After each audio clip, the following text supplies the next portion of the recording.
پھر اللہ نے ہمیں تراویح کی نماز دی جو کسی امت کو نہیں دی، ہمیں دی، ہمیں دی۔ ہمارے نبی نے 3 دن پڑھی، اس کے بعد چوتھی رات سب بیٹھے ہوئے، حتیٰ کہ سحری کا وقت ہو گیا، آپ نہیں آئے۔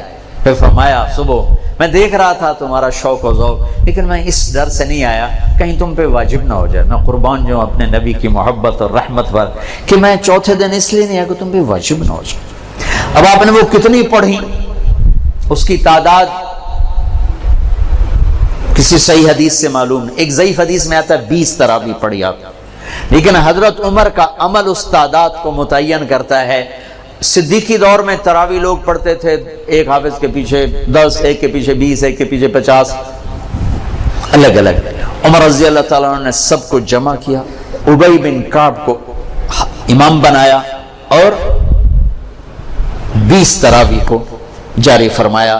اس دن سے لے کر آج تک حرمین 20 تراویح کے ساتھ روشن ہے، مزین ہے۔ چونکہ یہ اوکھی نماز تھی، اور خاص طور پر جیسی سحری ہم کھاتے ہیں، پہلے پکوڑے، اتو سموسے، اتو جلیبیاں، اتو کوئی کباب، کوئی پیس، اتو کوئی 7 اپ، ایس واری روح افزادی تباہی پھرنی، اور پھر پڑے ہوتے ہیں ہن ترابیاں کے میں پڑھی ہے تو بندیاں طرح کھاتے آپ پہ ہی پڑھ سکنا ہے، کھایا ہی وحشیوں کی طرح۔ جو افطاری پہ تباہی پھیرتے ہیں، سارے روزے کا مقصد ہی فوت ہو جاتا ہے۔ روزے کا مقصد ہے گندے، ایک تو اللہ کا امر ہے، جسم کے لیے جو روزے کا فائدہ ہے وہ جسم کو جلانا ہے، گندے فاضل چیزیں جو جمع ہو جاتی ہیں وہ بھوک اور پیاس سے جل جل جل جل پورا جسم صاف ہو جاتا ہے۔ لیکن ہم اتنا ٹھوکتے ہیں افطاری میں اس کے اندر، اور پھر سحری پہ پراٹھوں کی بھرمار، وہ الٹا مزید رمضان میں بیمار ہو جاتا ہے۔ اور عید دی سیویاں کھا کھا ڈاکٹراں دی موج بنی ہوندی، سارے کلینک بھرے پڑے ہوتے۔ بھوکا رکھو اپنے آپ کو، بھوک محسوس کرو، پیاس محسوس کرو، پورا جسم دھل جائے گا، صاف ہو جائے گا۔ اگر کنٹرول کر کے کھاؤ تو تراویح چونکہ مشقت ہے تو چلو بھائی چیک سائن، کیا تراویح کے ہر سجدے پہ 1500 نیکی لکھی جائے گی، 40 سجدے 60,000 نیکیاں لو۔ تراویح کے ہر سجدے پر جنت میں ایک گھر بنے گا جس کے 60,000 سونے چاندی کے دروازے ہوں گے، سرخ یاقوت کا۔ تراویح کے ہر سجدے پر جنت میں ایک درخت لگے گا جس کے نیچے 100 سال گھوڑا دوڑ سکتا ہے۔ اور آخری رات، روزے کی آخری رات، اللہ تعالیٰ اپنے فرشتوں سے فرمائے گا کیا بدلہ ہے اس مزدور کا جو کام پورا کر دے؟ فرشتے کہتے ہیں یا اللہ اس کی مزدوری دے دی جائے، کہ پھر تم گواہ رہو رات کی تراویح اور دن کے روزے کے بدلے میں نے امت محمد کو معاف کرتا، ان کے سارے گناہ معاف کرتا۔ اور عید کی نماز پر فرشتے اترتے ہیں، گلیاں بھر جاتی ہیں، پکارتے ہیں چلو اپنے رب کی رحمت کی طرف۔ اور اللہ کہتا ہے آج جو دنیا کا مانگو گے تمہاری مسلط کو دیکھوں گا، جو آخرت کا مانگو گے سب کچھ تمہیں دوں گا، لیکن 4 آدمیوں کے بغیر، شراب پینے والا، ماں باپ کا نافرمان، رشتہ داروں سے توڑنے والا، لوگوں کے بارے میں کینہ اور بغض پالنے والا، اس کے علاوہ سب جاؤ جاؤ جاؤ۔ نماز لا الہ الا اللہ محمد رسول اللہ، یہ کلمہ معرفت ہے، پہچان پیدا ہوتی ہے۔ نماز سے محبت پیدا ہوتی ہے، محبت، اور روزے سے عشق پیدا ہوتا ہے، چونکہ بھوکا پیاسا رہنا آدمی کو عاشق بنا دیتا ہے۔ عاشق ہوں میں عشق کماویں، دل رکھیں وانگ پہاڑاں ہو، سہ سہ بدیاں ہزار علامیں کر جانے باغ بہاراں ہو، منصور جے چک سولی دیتے جڑے واقف کل اسراراں ہو، سجدیاں سر چائیں نبا ہو توڑے کافر کہن ہزاراں ہو، عاشق سوئی حقیقی جڑا قتل معشوق دے مننے، سر نہ جوڑے تے مکھ نہ موڑے، بہمیں 100 تلواراں کھنے، سچا عشق حسین علی دبا ہو، سر دتے تے راز نہ بھننے۔ بھوک پیاس عاشق بنا دیتی ہے۔ تو لا الہ الا اللہ محمد رسول اللہ پہچان، نماز محبت، روزہ عشق، اور حج دیوانگی۔ پھر حج کیا ہے؟ وہ عاشق ملاقات چاہتا ہے، اور عاشق کے لیے بن سنورنا تو شان عشق ہی نہیں، شان عشق میں دیوانگی ہی شان ہے۔ لہذا کپڑے اتار دے، 2 چادریں، ٹوپی اتار دے، عزت کی نشانی ہے، جوتا بھی اتار دے، اور چلو شاید کانٹے چبھیں، ایسا جوتا پہن جو برائے نام جوتا ہو، صرف تیرے تلوے کی حفاظت کرے، ایسا جوتا برائے نام، خوشبو نہیں لگانی، کنگھی نہیں کرنے، جوئیں پڑ جائیں نہیں مارنے، بیوی کو نہیں دیکھنا اب بس اب میرا عاشق بن کے آ، تیرے کوچے اس بہانے مجھے دن سے رات کرنا، کبھی اس سے بات کرنا کبھی اس سے بات کرنا، یہ طواف کی حقیقت ہے۔ طواف بھی تو عبادت کی شکل تو کوئی نہیں، عبادت تو یہ تو عبادت کی شکل ہے، سجدہ رکوع، اور طواف میں احرام باندھا ہوا پکار رہے ہیں، چیخ رہے ہیں، اور چکر لگائے جا رہے ہیں، چکر لگائے جاؤ، بھائی کیا کر رہے ہو؟ یہ ڈھونڈ رہا ہے، اچھے کوٹھے تے چڑھ دیکھاں، ابھا دیکھاں لمحہ دیکھاں، ڈٹھی دل کو دیواں ٹیکاں، سجڑ مل سم کے مر پوساں، یہ وہ ہے ابھا دیکھاں لمحہ دیکھاں، خواجہ غلام فرید۔ طواف کیا ہے؟ عشق کی انتہا ہے، کدھر ہے میرا محبوب، کدھر ہے؟ جنید بغدادی رات کو طواف کر رہے تھے، اندھیرے میں ایک لڑکی طواف کر رہی تھی اور شعر پڑھ رہی، اب الحب ان یخفا وکم قد کتمتہ فاصبح عندی قد اناخ وطنبا، اذا اشتد شوقی ہام قلبی بذکرہ وان رمت قربا من حبیبی تقربا۔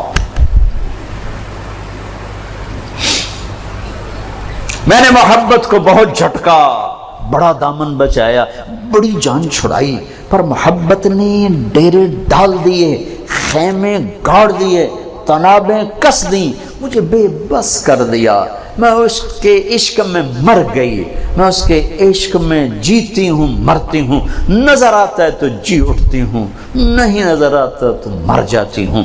جنید بغدادی جیسا عارف باللہ دھوکہ کھا گیا، وہ لڑکی کیسی بدتمیز ہے، بیت اللہ میں کیا کہہ رہی ہے، تو وہ دیکھ کے ہنس پڑی، لولا التقى لم احجر عن طيب الوسن، جنید میرے اشعار کا مطلب غلط نہ سمجھ،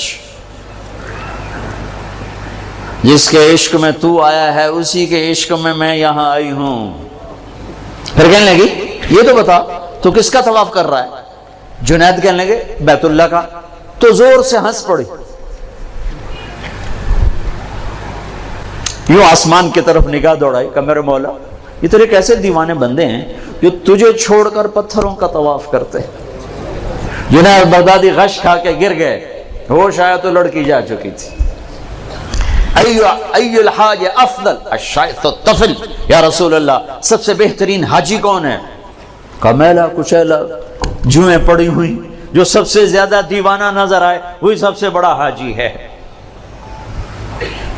تو روزہ محبت کو بھڑکاتا ہے، آگ لگاتا ہے، چونکہ بھوک ایک آگ ہے، پیاس ایک آگ ہے جو آتش عشق کو بھڑکا، آج جیسے آتش عشق بھڑکتی ہے تو سارا وجود اس کی لپیٹ میں آتا ہے، روزہ آتش عشق ہے، پر ہمیں بھوک لگتی، مالدار لوگ اے سی میں پڑے رہتے ہیں، اور ویسے ہی 60-70% روزہ رکھتے ہی نہیں۔ اب تو ہمارے دیہاتوں میں کسی کو پتہ نہیں ہوتا رمضان ہے، کسی کو پتہ ہی نہیں ہوتا، تو شہروں میں اللہ تعالیٰ جزائے خیر دے پٹھانوں کو، سرحد کے علاقے میں چاہے کوئی کتنا ہی برا انسان ہے روزہ نہیں چھوڑے، روزہ ضرور رکھے، روزہ نہیں چھوڑتے، اللہ ان کو جزائے خیر، ان کی عورتیں بھی، ان کے مرد روزہ نہیں چھوڑتے۔ انہوں نے اس میں اعتکاف رکھا، ایک دن کا اعتکاف، 10 سال کی بے ریا عبادت سے افضل ایک دن کا اعتکاف، 3 خندق جہنم سے دوری، پر جو ایک اللہ نے رکھا مالدار پر کہ غریبوں کی عید اچھی ہو جائے، ان کو فطر ادا کرو، صدقہ فطر ادا کرو۔ یہ کیا ہے؟ یہ غریب کی روٹی اچھی ہو جائے عید کے دن، اس کے بچے بھی خوش ہو جائیں۔ ہمارے عام صدقہ فطر ہے، عام طور پر لوگ گندم کے حساب سے دیتے ہیں، جو آج کل میرے خیال میں 80 روپے بنتے ہیں۔ میں آپ کو اپنے نبی کا طریقہ بتاتا ہوں، اس پہ دو تو آپ کو اجر ملے گا۔ ہمارے نبی دیتے تھے صدقہ فطر کشمش کا اور کھجور کا، اور کشمش وہ ہے 3 کلو پوری، اور کھجور آدھی ہے 2 کلو گندم، اور کشمش ہے 3 کلو، تو 300 روپے تقریباً کلو ہے کشمش جو اچھی ہوتی۔ ایک آدمی کا صدقہ فطر 1000 کے قریب بن جاتا ہے، یا کھجور کے حساب سے دو تو کم از کم ایک آدمی کا صدقہ فطر 300-400 روپے بن جاتا ہے۔ تو ایک گھر میں 4 افراد ہوں، اگر ایک وہ کشمش کے حساب سے دے تو 4000 روپے جس گھر میں جائے گا وہ اندر سے دعا نکلے گی۔ تو اور 4 آدمی 80 کے حساب تو 320 روپے، اس تو شکریہ بھی نہیں آکھنا۔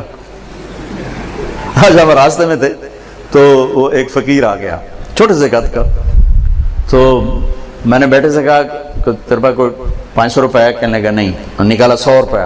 میں کہا پتر 100 روپے نال دعا نہیں نکلنی، 1000 دے دے۔